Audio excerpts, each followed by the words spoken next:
Баршаңызға сәлем. Бүгінгі видеода біз сіздермен бірге шоколад қосылған кекс дайындаймыз.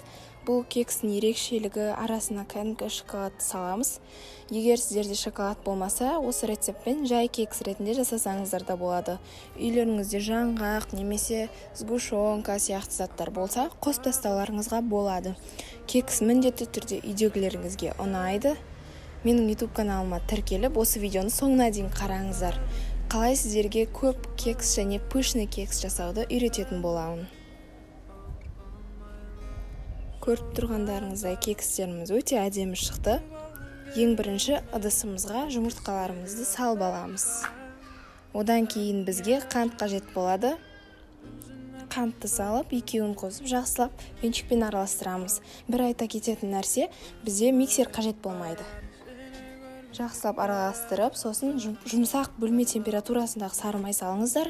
Ертіп салатын болсақ, массамыз пышный болмай қалады. Сосын артынан сүт құямыз да араластырамыз. Ұнымыздың жартысын електен өткіземіз. Бір шай қасық қамыр қопсытқыш, яғни разрыхителімізді саламыз.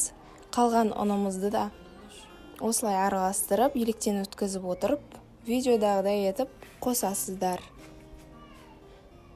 Бөліп салсаңыздар, біздің кекстеріміз әдемі болып көтеріледі.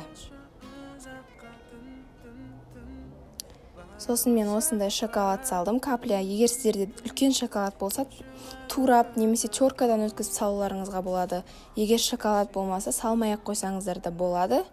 Өздеріңізге қалай ұнайды, солай саласыздар. Кекске арналған силиконды форма болса да болады. Менде осындай темір форма.